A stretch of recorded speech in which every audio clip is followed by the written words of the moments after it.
Amaliwa tinofanirwa kugara tichidzidzisana. Nhasi tinoda kudzidzisana nemi pamusoro peunhu hwatinofanirwa kuva nahwo isusu. Jesu akanga ari mumwe munhu akanga ane simba, asi takazvitarisa isu pachedu hatina simba. Tinototora simba iri kumwe richiuya nenzira dzakasiyana siyana. Vamwe vakaromba ndobvakabva simba ravo, vamwe vakaenda kun'anga vakapuwa makona ndobvakabva simba ravo, vamwe simba ravo rakauya nekuda kwekuti vakazvarwa mudzimba dzesimba. Naizvozvo simba rakava senhaka asi rakanga risiri ravo. Vamwe ndivo vanopuwa simba naMwari, sezvo tichitaurwa kunzi anosimudza marombe achibva muguruva achiagarisa namachinda evanhu vavo. Isu hatina simba. Naizvozvo kana usiri munhu usina simba, ungave muprofita, ungave n'anga, ungave chii chinopa vamwe masimba pasi pano, iwe hauna simba. Acknowledge kuti ini handina simba. Simba rose riri kuna Mwari, ndokune simba ratinoda. Nyange zviri tichizoenda tinopotsera kunani? Kuna Satani, sezvamunoita izvi. Nekuti Satani pane kwaakaribawo raanokwanisa kukupai. Kune kwaakaba upfumi navanhu vakarurama kwaanokwanisa kukupai. Kune kwaakaba maropafadzo.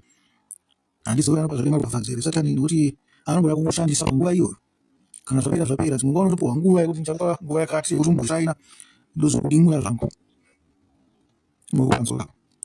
Amaliwa, nyange tiri muna Jesu hatifanirwi kuzvikudza, takafanirwa kuzvininipisa. Simba redu tinoriwana kuna Ishe wedu Jesu Kristu.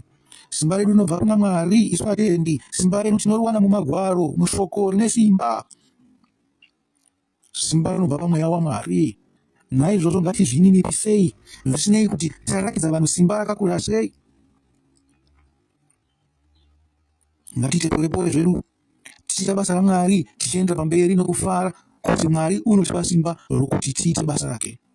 Nyange muchienda kumabasa, zivai kuti simba ramunaro handi renyu.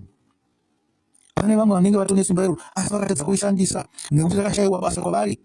Zvichida vakakanganiswa nouroyi, zvichida vakarobwa naMwari, zvichida pane chimwe chinhu chakaitika zvacho vakatadza kushandisa simba iro, zvichida vakabatwa nemweya nemhepo vakatadza kushandisa simba iro. Asi pane mumwe munhu wamunoona kuti nyange muchimutsika sei, muchimutsikira muguruva, anongoika anyuka futi. Anongonyuka nekwamanga musafungidzire anonyuka nako. Saka anonyuka sei howa. Moenda motsvaga pana makona enyu, monosvaga zvisungo zvenyu zvokuti musunge. Asi aramba achinyuka.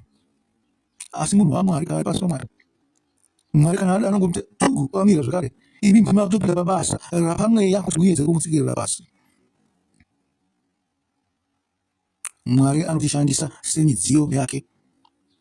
Zvikanzi nave kunyora matsamba vapostori ava, zvikanzi ane mimwe midziyo inoshandiswa basa rakakosha nemimwe midziyo inoshandiswa basa remanga-manga. Asi chose chiri papa ndechekuti midziyo yake yose anoita sezvaanoda. Ane mamwe mabasa akakosha nemamwe mabasa asina kukosha zvakanyanya. Zvikanzi musi wamunozoziva kuti ana madhodha bhini vakakosha, ndo musi wamunenge muchiona marara ari kwese kwese. Pamunenge makufa nekorera ndo pamunoziva kuti madhodha bhini akakosha. Ndo pamunoziva kuti vaya vanogadzira zvitangi zvendingiri zvesiwe zvakakosha. Asi pameso enyu havana kukosha, vanhu vanoita mabasa akashoreka. Zvinotoda vanhu chaivo vanoziva wealth yevanhu ivavo kuti vakwanise kuvabhadhara zvakanaka. Kuzita vamwe tinofunga kuti vakakosha kana tine vanhu vanenge vari pazvigaro zvepamusoro apa, kunyanya zvigaro zvehurumende, kunyanya zvigaro zvemumaofisi umu. Asi munoziva kuti nyika ine vanhu vakadzidza vakawanda. Vakatobva ipapo tinotosara tichione vamwe vanotore dzimwe pfungwa. Chakangoshata chicho ndechekuti zvacho tinenge tisingaita muna Mwari. Naizvozvo hatiwane vanhu vakanaka vakarurama vanokwanisa kutora zvinzvimbo izvozvo. Tinongodisa mamwe makoronyera tichiisa mamwe makoronyera. Hazvine kuti ndiwo anoshamatata kuti mamwe makoronyera ari pamusoro apa ndo akaipa. Hongu zvakanaka kuti timbovapa chansi, tambozvipuruvhawo kuti muri makoronyera akaita sei. Nekuti mufungo wevanhu kwavo kamunozvinyengera. Especially munyika medu umu. Musingarakidzi kutya chivi kana kutya chinhu chakaipa. Mweya wacho wabata ndiwo wakaipa hweukoronyerawo. Namwe akatidzidzisa kukoronyera. Amaliwa hatifanirwa kuzvikudza. Tisaneta pakutsungirira noumwari. Asi nyange tichibudirira sei pazvinhu zvaMwari ngatiregerei kuzvikudza. Isu savaKristu tinofanirwa kubudirira. Amaliwa munombozviasisawo kuti ini zvandiri muKristu ndiri kubudirira here pachikristu. usingamezhe nezvinhu zvaunazvo mukati meupenyu hwako zvekuti aiwa kubvira ndakanga kuenda kushechi ndaane motikari, ndaane imba, ndaane musikana, ndakupfeka nguo dzakanaka, ndaane basa, ndaane zvimwe zvinhu zvakawanda wanda, ndakumboita zvinhu zveflamboyensi. Munombozvimezha here kuona kuti muri kubudirira here pakutenda kwenyu? Muchida kutenda ikoko kuna Mwari, zvikanzi pakubudirira kwenyu kwose muzvinipise sevanhu vanogara mumaraini azere nevaroyi, azere nen'anga, azere nemasatanisi anenge achida kungokanganisa vanhu vanenge vachibudirira. Zvikanzi zvinipise nyangwe maraini nenyu musina vanhu vakaipa kudaro, nyangwe musina vanhu vane godo, vane shanje, vane fini, vanhu vohipi, vanhu vakaita se mhondi, varevi venhema, vaiti vezvakaipa. Nyangwe kusina, ndinoti zvinindisei, nekuti zvinhu zvose tinoti zvinobva kuna Mwari. Naizvozvo patinosimudzirwa ngati zvinindisei. Zvikanzi Mozisi wakanga uri mukuru wavanhu vaIsraeri, zvikanzi aiona Mwari pachake, aitaura naMwari zviso zvakatarisana, zvikanzi asi hapana akanga akazvininipisa kupfuura Mozisi. Tinozviona panyaya yekurohwa namaperembudzi kwaMiriamu, apa vakaenda naAroni vachiti wawanireko mukadzi wakadaro. Ivo vakazvikudza kupfuura mukadzi waakanga awana, vachida kuti awanewo kubva pane vanhu vokwavo, especially vanhu vavaRevhi. Asi Mwari akaona kuti ivo vazvikudza pamusoro paMozisi. Zvikanzi navazvikudza pamusoro paMozisi, vazvikudza pamusoro pangu. Zvikanzi Miriamu muprofita waMwari akarobwa namaperembudzi, akagwesha ari kunze kwamatende. Vakatozvida kumirira vakati pamusiya pano angapararira, zvidanga zviwe nezvikara zvanongofa zvake akawanda. Yatimirire kusvikira apora sezvakaurwa naMwari kuti akapedza mazuva manomwe achange apora. Inyaya yokunyepera here yatinotaura iyi, kwete ndeyazvokwadi. Nyaya yatinowana kuna numeri kana kuti numbers 12, munozviverengera kana kuchida kuzviverengera numbers 12. Imwe nyaya yatinonzwa tinoiwana kunariko yatiite zvimwe zvinhu tichita zvokuverenga kuna mabasa 12 zvakare. Amen. Zvinofadza mabasa 12 inoti panyaya yeiko. Saka 12 yakaoma, namba 12 yakaoma. Saka tichi numeri 12 manje kuti mabasa 12 itopata right? Itopata. Asi zviringire pamusoro paHerodhi, mumwe aida kuzvikudza maningi. Unozange Herodhi akambeka akazvininipisa chaizvo. Angonetsana zvake namaJudha, ndosaka aizvida kunge aida kuratidza kuti ndini ndine simba, ndini ndine matomu. Munondivengereiko ndakangoita semi, ndiri mumwe wenyu. Ndosaka vaizonetsana navaJudha. Zvikanzi baba vangu chaiye akanga ari semuprista, nyangwe zvake akanga ari werudzi rwaEdhomu. Ko zvino chamunondinetsera chii? Hatina kufanana here? Asi vana vaJakobho neresizini yavo vakaramba vachinetsana naHerodhi. Herodhi akanga aiswa naMwari pamusoro pavo. Haana kuzosvika here pavakavakira temberi yavakanga vakuzvikudza nayo zvakare. Yakanga iri mari yavo here? Yakanga yavaka temberi yakanga yakapfuura yaSoromoni.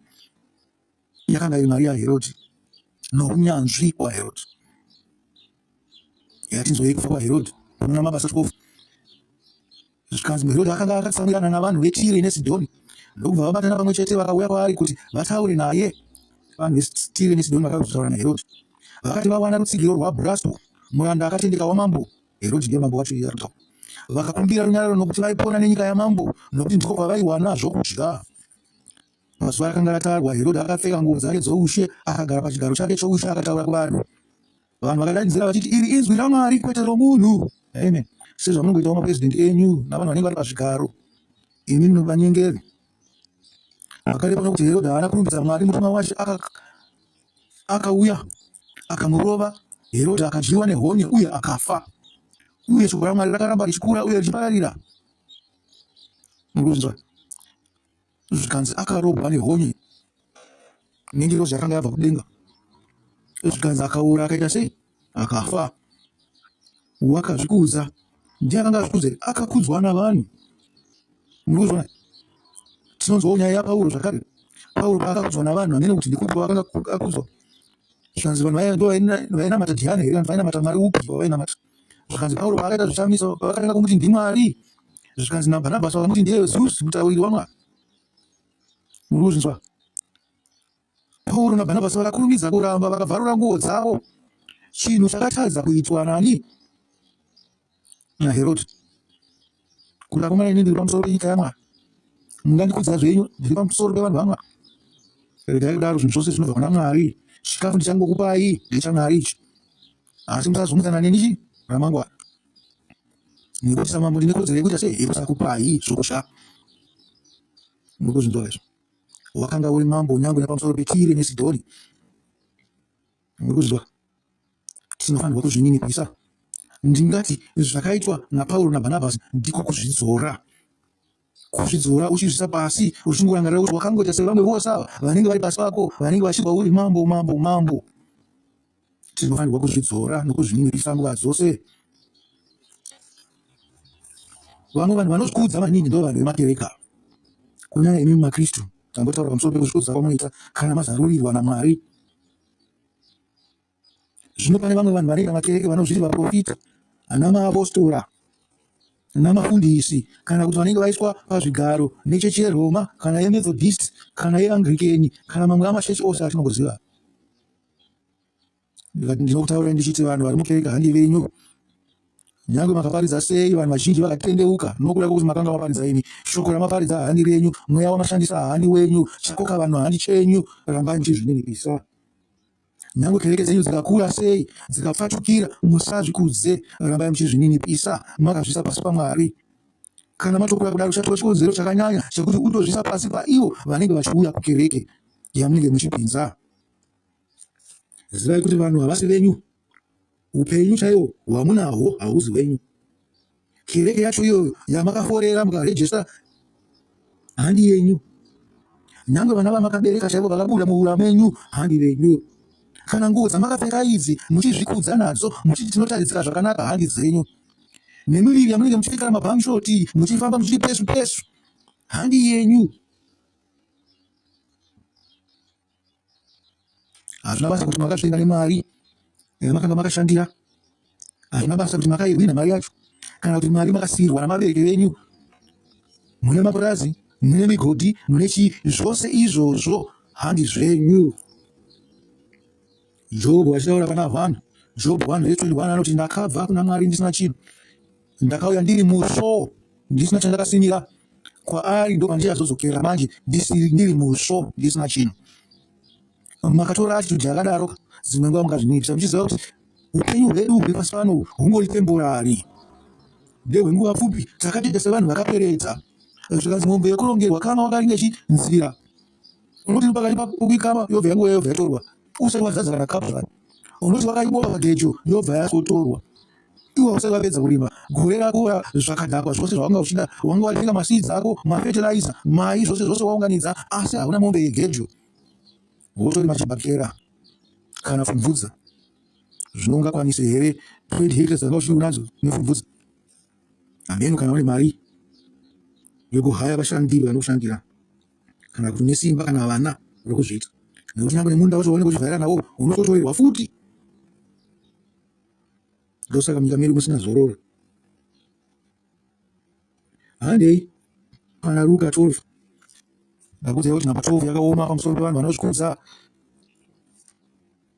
Zvikanzi mufananidzo womupfumi benzi. Zvikanzi mumwe pakati pavazhinji akati kwaari, mudzidzisi, udzai mukoma wangu kuti agova nenhaka neni. Jesu akapindura akati, iwe murume ndiani wakandigadza kuti ndive mutongi kana mugoveri pakati penyu? Ipapo akati kwaari, chenjerai muchenjerere marudzi ose okuchiva. Upenyu hwomunhu hauzi pazvizhinji zvaanazvo. Amen. Tibatirei shoko iroro tiri nyore pamwoyo yedu napahuma dzedu napazvanza zvedu, tizive kuti patinenge tichishanda tiri kungoshandawo zvedu, asi zvinhu zvose izvo hazvizivi nyange zvatinoshandira. Uye akavaudza mufananidzo uyu akati, ivhu romumwe mufumi rakabereka zvibereko zvakanaka. Akafunga mumwoyo make akati, ndichaita seiko? Handina nzvimbo yokuchengetera zviyo zvangu. Ivo vakati, he, zvino zvandichaita, ndichaputsa matura angu ndigovaka makuru, uye imomo ndimo mandichaunganidza zviyo zvangu nezvinhu zvangu. Uye ndichati kumweya wangu, iwe une zvinhu zvakawanda zvakanaka zvawakaunganidzirwa makore mazhinji, zorora udye, unwe uye ufare. Asi Mwari akati kwaari, iwe benzi, usiku huno chaiwo upenyu hwako huchatorwa kubva kwauri. Zvino ndianiko achatora zvawanga wazvigadzirira? Izvo zvichaita kuna ani zvake anozviunganidzira pfuma asi asina kufuma kuna Mwari. Amen. Kana muchida kuzvitenda, izvi zvichaitika gore rino kune vamwe vanhu vanozvikudza, vanoti he, takaisa mari kumabhengi akati, takaisa nyika dzakati, tine zvinhu zvakati. Zvikanzi nyange nevana vavo vanosara vasina kana chokupfeka kana chokufambisa kana Mwari atonga achida. Naizvozvo musazvikudze nezvinhu zvakanyika zvamuri kuwana zvefufuro izvo, zvamuri kuwana zvecorruption, zvamuri kuwana zveudzvanyiriri, musazvikudze nazvo izvo. Nekuti nyange basa chero wakasoterwa nehama yako kana neshamwari yako, waunza udzvanyiriri, waunza uori. naizvozvo uori hunongoramba huchiendera mberi huchipuhwa mabasa namari neupfumi hwenyika kuna vanhu vasingakodzere kuva nazvo. Nemo mudzimba dzenyu hakuna kuzvinyererana ivai nemwoyo wakaita sawa Jesu Kristu wouranda hwokuda kushandira munhu wose. Mumwe muenzaniso wokupedzisira uyu mukuru wandinga kuti vanhu ngavaparidza pamusoro pawo ndewatinowana pana Dhanieri 4 pamusoro paNebhukadhineza. Nebhukadhineza wakanga uri mambo mukuru aizikanwa pasi rose samambo, zvanzi asi akazozvikudza akarobwa naMwari. Tichiverenga pana Dhanieri 4 tingatangire zviri pana 28. Ndinoda kuti mozoverenga nyaya iyoyo mozoinzwisisa, mozobatanidza namashoko ose akatitaura. Ini ndichangokuverenga chidimbu chenyaya iyi chinoti chiroto chakanga chaitwa naNebhukadhineza chaakabvunzira kuna Dhanieri chakazozadziswa. Zvanzi zvose izvi zvakaitika kuna mambo Nebhukadhinezari. Shure kwemwedzi 12 mambo paakanga achifamba pamusoro pedenga romuzinda wamambo weBhabhironi, akati, ko, iri harizi Bhabhironi guru randakavaka sougaro hwoushe nesimba rangu guru uye nokuda kwokubwinya kwoushe hwangu here? Mashoko akanga achiri mumuromo make paakauya nzwi richibva kudenga richiti, zvino zvawatemerwa iwe mambo Nebhukadhinezari, simba roumambo hwako rabviswa pauri. Uchadzingwa pakati pavanhu uye uchagara nemhuka dzesango. Uchadya uswa semombe. Nguva nomwe dzichakuperera kusvikira waziva kuti Wokumusoro-soro ndiye Ishe pamusoro poushe hwavanhu uye kuti anohupa kuna ani zvake waanenge achida. Amen. Mwari ngaazadzise mashoko ake. Pakarepo zvakanga zvarehwa pamusoro paNebhukadhinezari zvakazadzisika. Akadzingwa pakati pavanhu akafura uswa semombe. Muviri wake wakanyoroveswa nedova redenga kusvikira bvudzi rake rarema seminhenga yegondo uye nzara dzake dzafanana nedzeshiri. Nguva iyo yakati yapera, ini Nebhukadhinezari ndikasimudzira meso angu kudenga uye pfungwa dzangu dzakadzorerwa. Ipapo ndakarumbidzwa Wokumusoro-soro, ndakamuremekedza uye ndikamukudza iye anogara nokusingaperi. Ushe hwake haupere, umambo hwake hunogara kubva kuchizvarwa kusvika kune chimwe chizvarwa. Vanhu vose venyika vanoonekwa savasina maturo. Iye anoita sezvaanoda namasimba okudenga, uye navanhu venyika hakuna munhu angakonesa ruoko rwake kana kuti kwaari waiteiko. Zvanzi panguva yacho iyoyo yakavandiswa pfungwa dzangu, kukudzwa kwangu nokubwinya kwangu kwakadzorerwa kwandiri nokuda kwokubwinya kwoushe hwangu. Vana mupamazano vangu namakurukota vakanditsvaka uye ndakadzorerwazve pachigaro changu choushe ndikava mukuru kunyange kupfuura kare. Amen. Mwariwo kana ndichirikudza ndokumbira uzvininipise, ukumbire kuna Mwari, ureve chivi chako, utange kuronda matsimba ako, uchiona pawakakanganisira napo, pawakakanganisira vanhu varombo navashayiwi, udzorere zvawakaba, ukumbire ruregerero, uzvininipise. Mwari anoda munhu anozvininipisa. Mwari ndiye muridzi woupenyu nezvose zvatinazvo. Nebhukadhinezari wakanga une simba guru kupfuura vatongi venyika dzedu dzose dzemuAfrica wakaninipiswa nenzira yakaoma, nekuti wakanga asingazvininipise pachake. Akaninipiswa wakaita mhuka chaiyo yesango, zvekuti akanga atofanana nevaya varume vatinonzwa kunzi vaipenga veGadhara vaya. Zvanzi vaigara mumarinda vachidambura ngetani. Zvanzi hapana aifura neko. Zvanzi vaiti vakaona Nebhukadhinezari unenge waona chikara chesango wototiza ndiye munhu akanga ari mambo iye. Ukuti afanira kumhanya kwaari wonozvishandira pasi wopfugama wotiisa mavhu, wotiisa musoro wako muguruva. Asi vanhu vakanga votomusema nokumutiza. Zvininipisei hama dzangu nguva dzichiripo, zvininipisei muite zvinhu zvakanaka zvakarurama. Mwari asati abvisa zvaakakupai kubva kwamuri. Namashoko iwawo hama vaiwa, ndinoti rinoranga riri zuva ra32 tichiti makaropafadzwa imi Mwari Baba, musiki wezvinhu zvose nomupi wezvinhu zvose. Makatipawo nemurayiro wenyu unotishanyisa, makatirayirawo pamusoro pakuverengwa kweoma. Rino riri zuva ra32 zvichireva vhiki 3 namazuva 5 okuverengwa kweoma. Ndinoti kwamuri hama dzangu, chisarai.